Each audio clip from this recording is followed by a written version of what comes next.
Thank you for listening to Depictions Media Radio.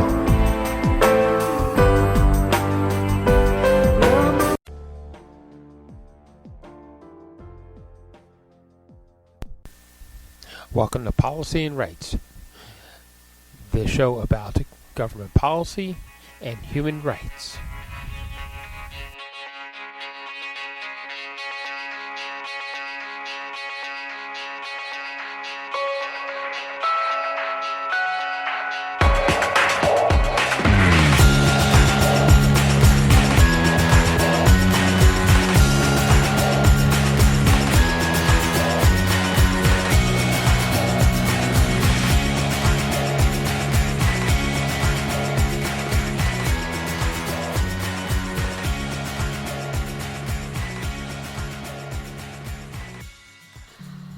Welcome back to Policy and Rights here on Depictions Media Radio. Turkey has suspended all trade to Israel, citing worsening tragedies in Gaza, especially after the deadly Hamas attack on October 7th, dubbing the Israeli Prime Minister the Butcher of Gaza.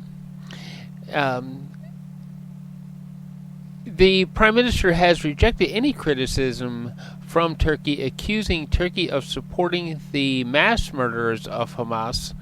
Turkey said the trade restrictions, which expand a measure of approval last month affecting 54 products exported to Israel, would last until Tel Aviv allows uninterrupted sufficient flow of humanitarian aid to Gaza.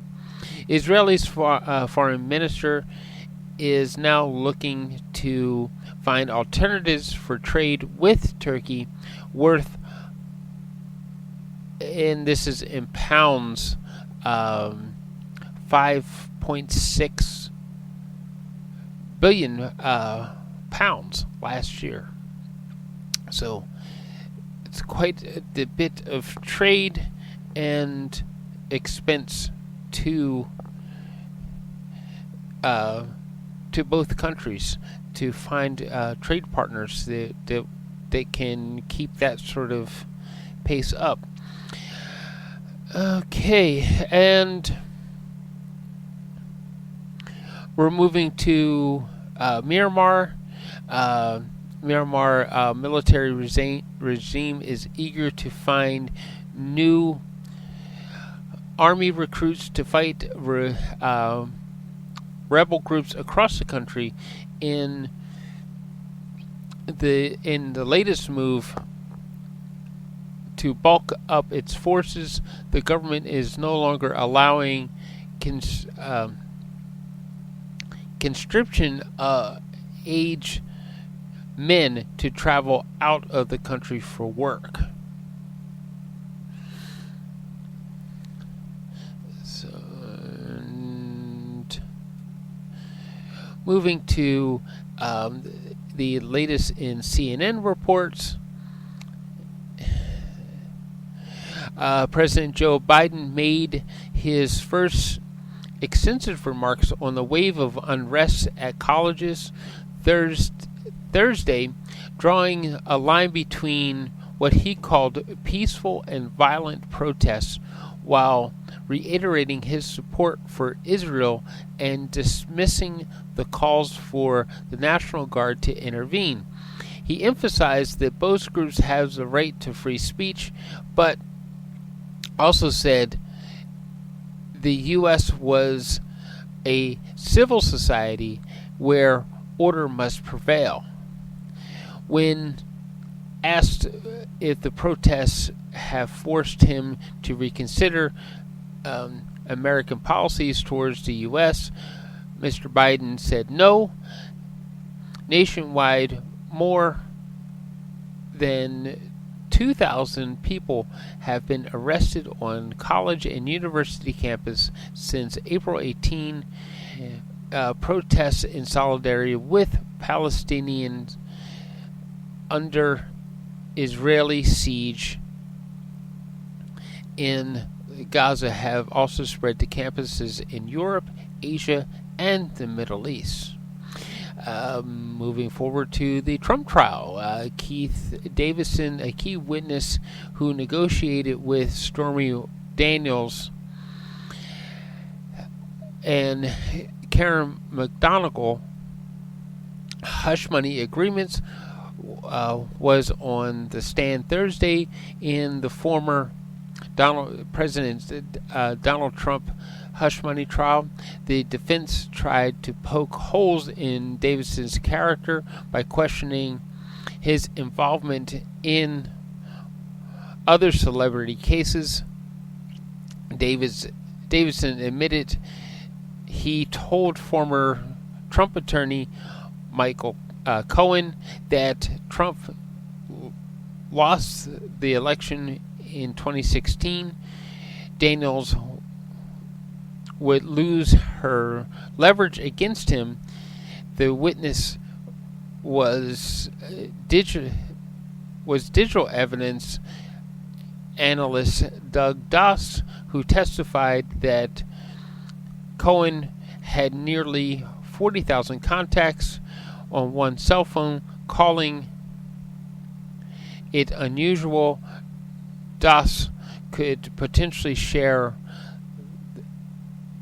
other things he found on Cohen's phone when testimony resumes. So, a beef recall in the United States, possible E. coli recall from the USDA by Cargo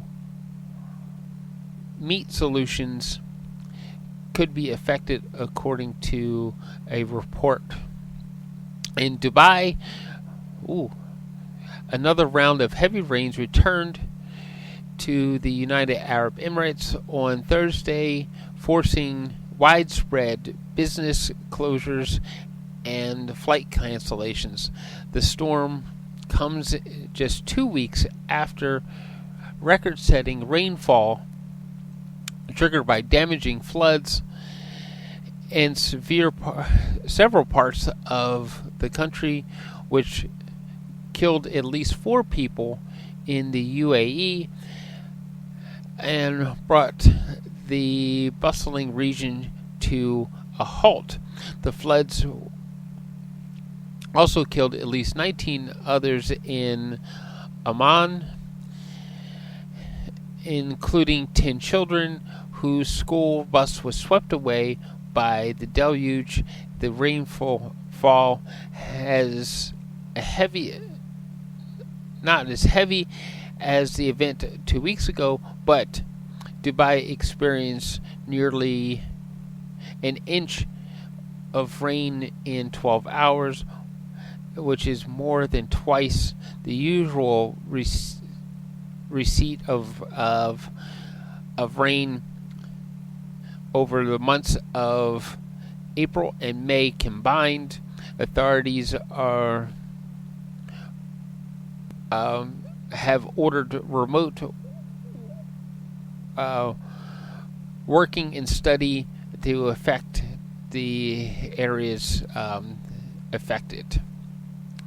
And going to the space race, China has launched an uncrewed lunar mission today and aims to bring back samples from the far side of the moon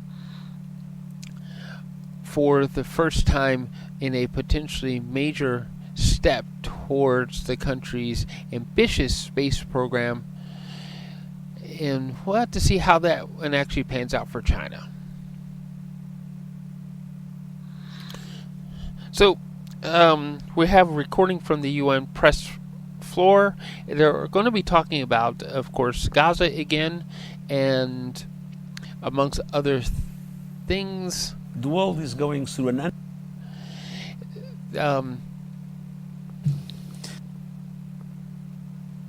they will be also talking highlights of East Africa. Again, talking about humanitarian efforts because of all the rain. They will also be talking about things happening in South Africa, Madagascar, Sudan, and as well as Syria, Ukraine, Cyprus, and World Tuna Day. So, we also have a statement because May 3rd, which I am actually recording this, is World Press Freedom Day. And that statement will be coming from Mr. Guerreros himself as he talks about freedom of the press and how it is important for the press to remain free so that information can be shared.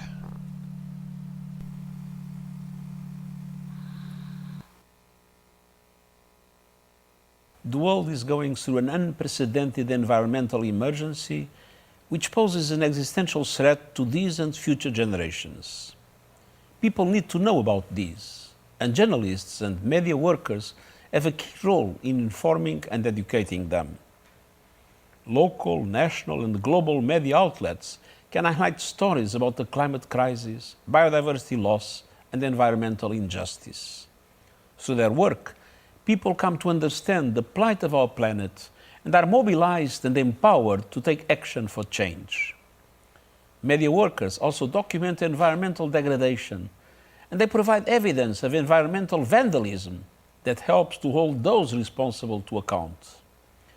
It is no surprise that some powerful people, companies, and institutions will stop at nothing to prevent environmental journalists from doing their jobs.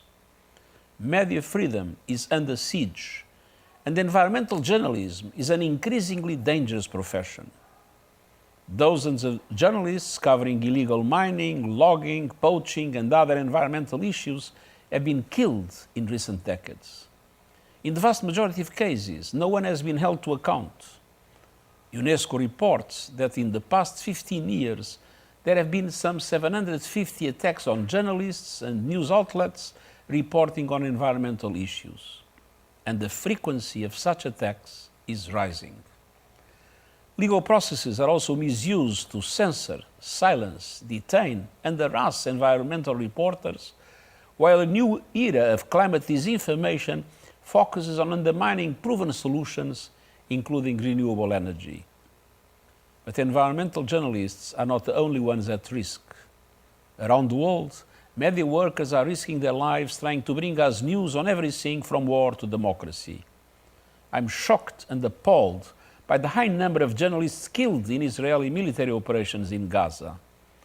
The United Nations recognizes the invaluable work of journalists and media professionals to ensure that the public is informed and engaged. Without facts, we cannot fight mis and disinformation. Without accountability, we will not have strong policies in place. Without press freedom, we won't have any freedom. A free press is not a choice, but a necessity. Our World Press Freedom Day is very important. And so I call on governments, the private sector, and civil society to join us in reaffirming our commitment to safeguarding press freedom and the rights of journalists and media professionals around the world.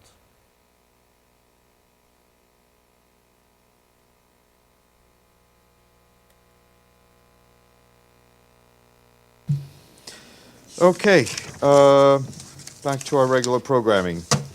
The Secretary General, as we've told you a number of times, is in Chile to attend the meeting of the Chief Executive Board for Coordination of the United Nations. This afternoon, he will have a bilateral meeting with the President of Chile, Gabriel Boric, and that will be followed by a joint press encounter. That'll be around 6:45 p.m. here in New York.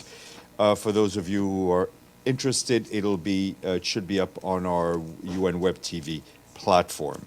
Last night, you saw we issued a statement in which the Secretary General expressed his deep distress at the news of the hundreds of lives lost and many others affected by the heavy flooding in Burundi, in Kenya, Somalia, and Tanzania, as well as other parts of East Africa. The United Nations and its partners are working closely with national authorities to address the humanitarian requirements. The Secretary General stresses that the United Nations stands ready to offer any additional assistance that may be needed during this very difficult period. The Secretary General is extremely concerned about the impacts of El Nino-triggered extreme weather, which risks further devastating communities and undermining livelihoods. In that regard, the Martin Griffiths, our emergency relief coordinator, has released $13.5 million from the Central Emergency Response Fund to shore up support to address El Nino-induced disasters in southern Africa. The funds will go towards providing food, cash, support for irrigation systems, drought-resistant seeds for farmers, for planting, among other assistance. This latest allocation brings the total amount earmarked to confront El Nino crisis globally to more than $60 million. And staying in the region and turning to Madagascar, we have a humanitarian update for you on the response following the passage of Tropical Cyclone Gaman in late March. The storm impacted more than 530,000 men, women, and children. Hundreds of houses and schools and health centers were flooded and damaged.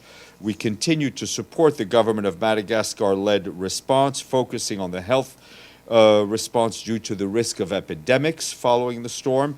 Humanitarian organizations have provided medicine, mosquito nets, water purification products. They're also providing training on water treatment. The education sector is also a priority as it is the last semester of school. Humanitarian aid organizations have distributed tents for temporary classrooms for students. Our colleagues from OCHA say that access to some areas remains challenging as the national road connecting the northeast, one of the most affected regions, is still cut off. Both humanitarian supplies and staff need to be transported by sea or air, which, as you can imagine, increases the cost of the response.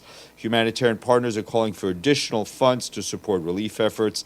The flash appeal for Madagascar, which will require $90 million this year, is under 13% funded with only $11.5 million in the bank. Moving to Sudan, our humanitarian colleagues say they are deeply concerned about the humanitarian crisis that is ongoing there. A group of 10 emergency directors from UN agencies and non-governmental organizations wrapped up a joint mission to Sudan today to sound the alarm over the absolutely devastating situation across the country, including catastrophic food insecurity levels and a growing risk of famine. Humanitarians urgently need to expand access across conflict lines and borders to reach people in need wherever they are. They also need more resources. Despite generous pledges made in Paris about 2 weeks ago at the conference there, the Sudan humanitarian appeal remains only 10% funded. Our colleagues are deeply disturbed by the situation for civilians in and around El Fasher, where clashes and tensions have escalated. We're particularly alarmed about restrictions on civilian movements and reports that civilians are being attacked and robbed while attempting to flee south from the capital of North Darfur State. Fighting in and around the city has already cut off humanitarian access to civilians who desperately need assistance. If the violence in El Fasher escalates, more than 360,000 people will be deprived of food assistance and livelihood support, and more than 100,000 will lose out on shelter assistance. It could also have a negative impact on our humanitarian access to other states in the Darfur region. And just to flag that tomorrow, Friday, we will be joined virtually by Lenny Kinsley from Nairobi. She is the World Food Program spokesperson for Sudan, and she will brief you in more detail on the situation in Darfur and El Fasher.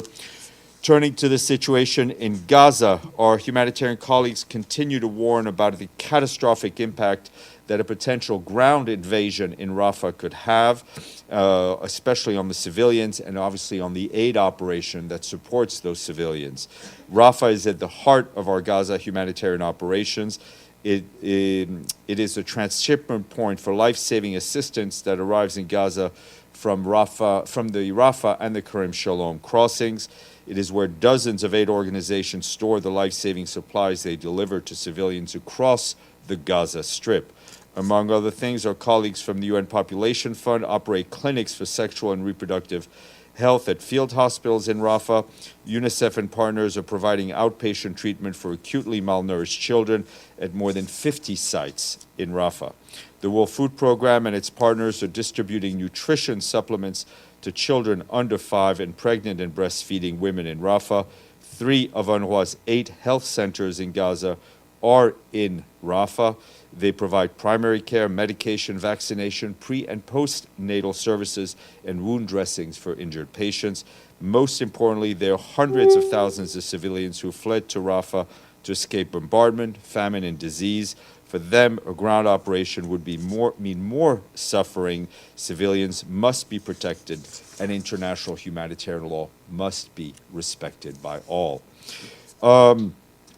Moving to Syria, where we are told that extreme weather there has left thousands of people in the northwest of the country in urgent needs of tents and other shelter support. In Idlib and northern Aleppo, nearly 2,500 people were heavily impacted by the rainfall. Some 250 tents and more than 180 shelters were damaged. Our colleagues at OCHA say that among those working to assess the damage, and our partners on the ground are distributing tents, mattresses, blankets, insulators, and other assistance. We, along with our partners, have been working to move some 800,000 men, women, and children in northwest Syria to safer and more durable shelters. That's while amid recurrent flooding since the start of the year. However, the funding shortfalls are challenging efforts to provide support in the area. Just 8% of the $1.4 billion needed for the cross-border humanitarian response in northwest Syria is in the bank.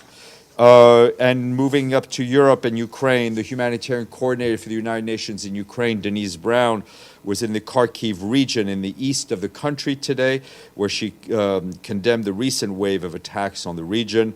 Attacks have also continued for a third day in a row in Odessa, causing dozens of civilian casualties and damage to civilian infrastructure. That's according to what local authorities are telling us.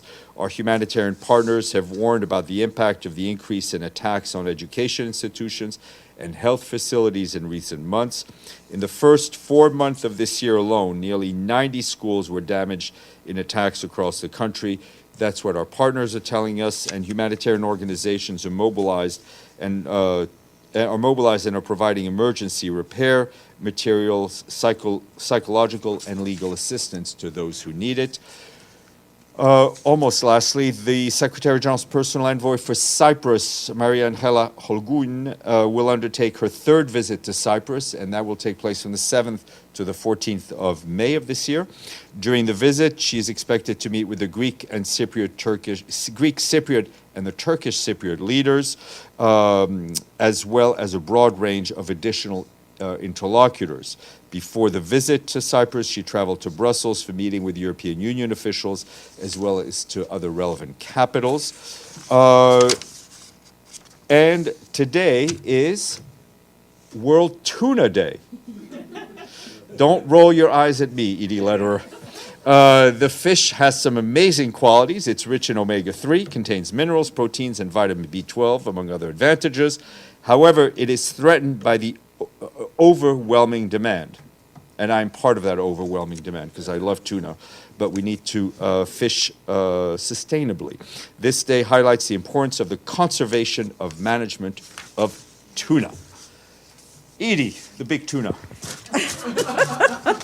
Thank you. I have to say I do like tuna. Yes, exactly. On Sudan and what's happening around El Fasher, can you tell us what Mr. Lamamra is doing? Is he trying to get a lot of the key players together with the two generals to actually try and bring an end to at least this offensive and the broader conflict? I mean, that's the aim.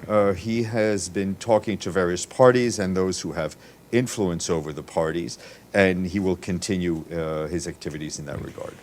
Can we get a more granular update on Yes, what's happening with him? With that?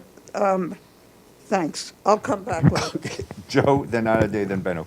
Yes, first, in honor of this International Tuna Day, I'm going to have tuna casserole tonight, so Excellent. just wanted to let you know. Anyway, on a more serious note, there is a ceasefire proposal on the table, and Israel's offer of a 6-week ceasefire, reducing the number of hostages it is demanding or asking to be released, and proposing a much larger number of Palestinian prisoners to be released. It's been described as very generous by the U.S. and the U.K. Does the Secretary General have any message for Hamas to accept this proposal? So far, indications are that it is reluctant to accept the proposal. Well, I mean, you're listing a proposal that, you know, the Secretary General has not seen. We are not a party to these negotiations. We've seen different variations of it in the press. The Secretary General's message, as I think as he delivered it on Tuesday, is for the parties to agree to a humanitarian ceasefire, to agree to release all of the hostages, to agree for greater humanitarian access. So we are not party to the agreement. We have not seen the proposals. We've seen press reports. We want to see an agreement, and I think he was much more eloquent than I'm being in his expressing his opinion on Tuesday. But it looks like, from all reports, it is Hamas that's standing in the way. Well, I mean, Israel has made several offers, Wait. and Hamas so far has said no unless it gets its way. So I mean, we're basing this discussion on press reports, unless you have seen the agreement. I have not, so I can, since I don't have the details of it, I'm just reiterating what the Secretary General has said. Benno. Thank you, Benno. I'd like to have some authority here. No, I'm going to go with Benno. I know. I changed my mind. Benno, go. Go ahead. No, go. No, go. Benno, go. No. God, I feel so bad. Thank you for bringing me in that situation. Switzerland announced the Ukraine peace summit for 15th and 16th of June. Who will go for the United Nations? I don't have any details for you to share at this point. And the second thing, the EU wants to pay Lebanon around €1 billion to stop migration of Syrian refugees to Cyprus and the EU. Do you have any comment to this? Look, I think it is, whatever decisions are taken on efforts to, I would use the term, manage the flow of human beings, whether they be migrants or refugees, needs to be done in a holistic manner that deals with the countries of origin, the countries of destination, and the countries of transit. So you mean this is not holistic enough? I haven't seen all the details. I'm just stating my principles. Nade. Hi, thank you, Steph. Thank you, Benno.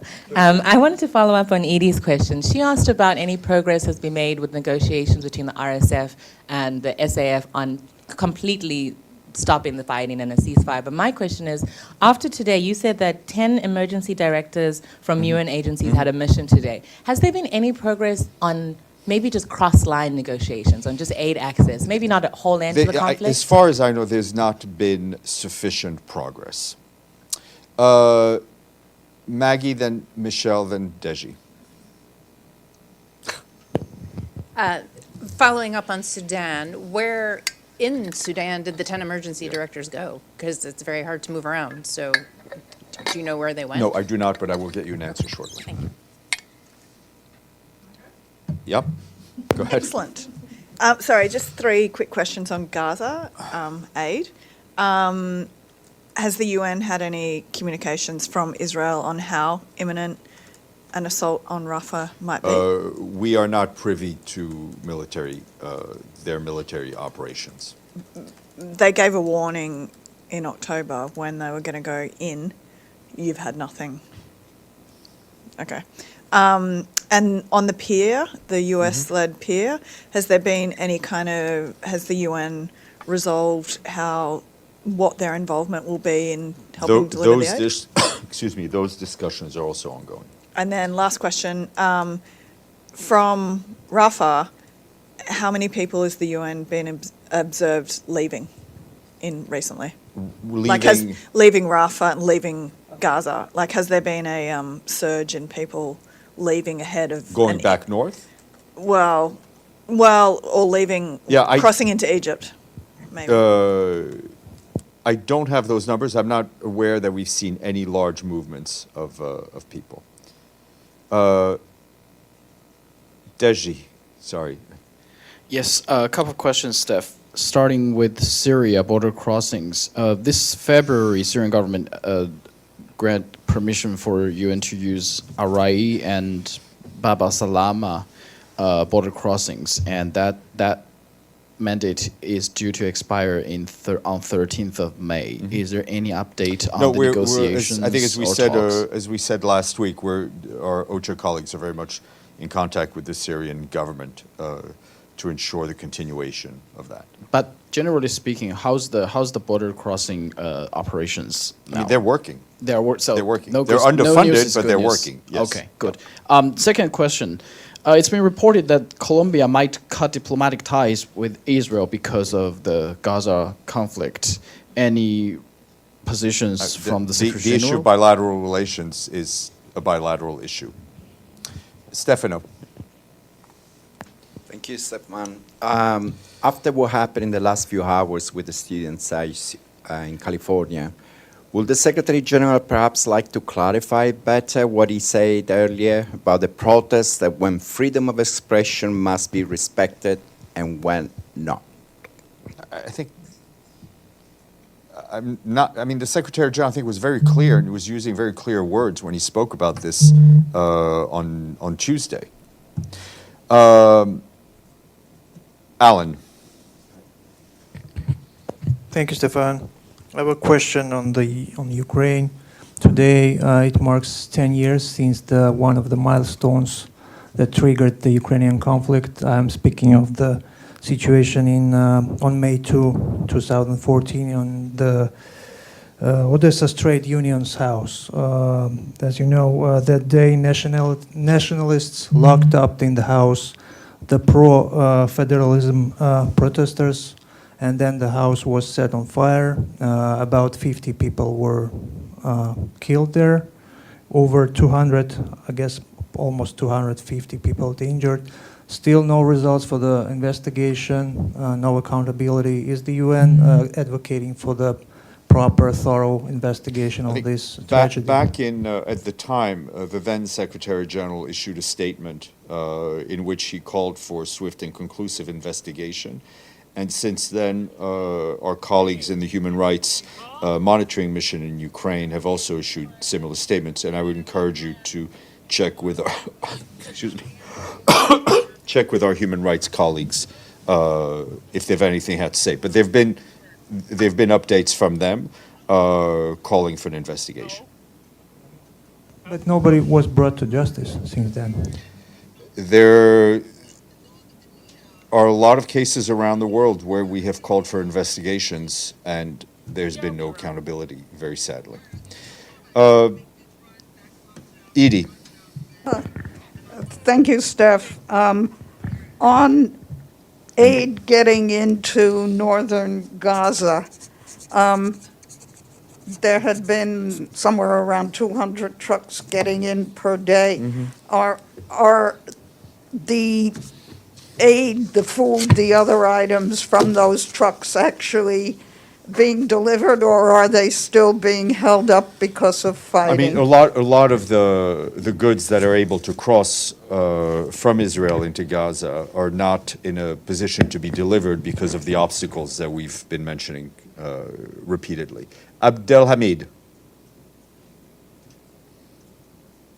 Thank you, Stefan. I have two questions. One on Egypt. There were 14 young women, mostly women, demonstrated in support of Gaza in front of a UN office in Cairo. They were all arrested.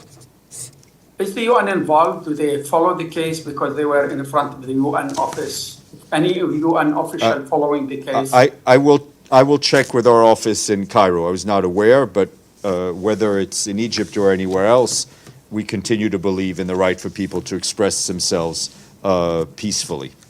Your second question. The second, yes, yesterday the House of Representatives in the U.S. voted 320 to 91 to adopt the ERA definition of anti-Semitism, which mixes the criticism of Israel and label it as anti-Semitism. Do you have any opinion on that? No, we don't. We're not in the business of commenting on laws that are going through a process. It is not, as far as I know, it has not passed through all the. But do you agree that criticizing Israel is not any? I have no comment. I will just tell. I'm not commenting on the law. I will just tell you that in terms of the UN, there is no. Member states have not agreed to an official written definition of anti-Semitism, just like terrorism. However, that has not prevented the Secretary General and various secretariat entities to be consistent in our position against anti-Semitism and his call for member states to counter anti-Semitism. I will leave it at that. I wish you a good day, a good afternoon, and my good colleague, Mr. Huck, will be here tomorrow. I'm going tuna fishing. Oh, sorry, one more thing. The emergency directors were in Port Sudan only.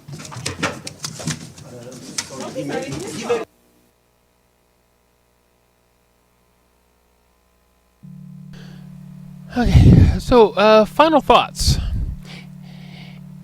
Freedom of the press is extremely important, and in some countries, the press isn't so free.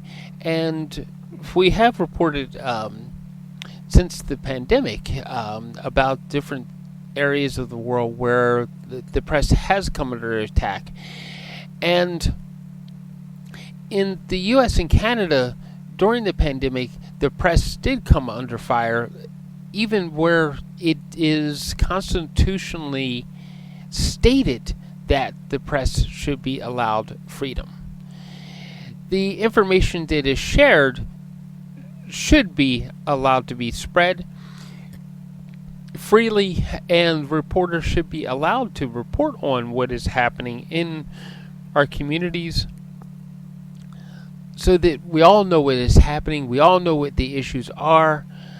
At the same time, there is a problem where stories are tainted and at times twisted to fit agendas, and as the public, we should be able to question what it is that the press is telling us and find out for ourselves what is actually true. And that should be welcomed as well.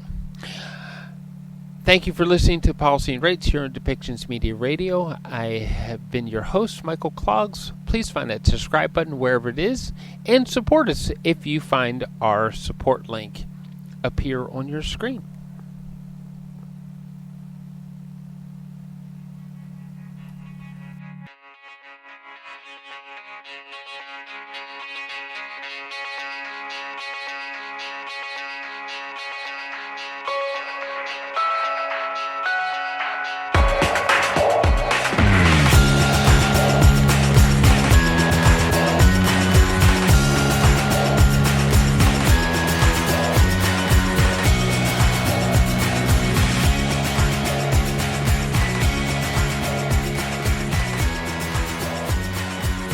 This show has been produced by Depictions Media.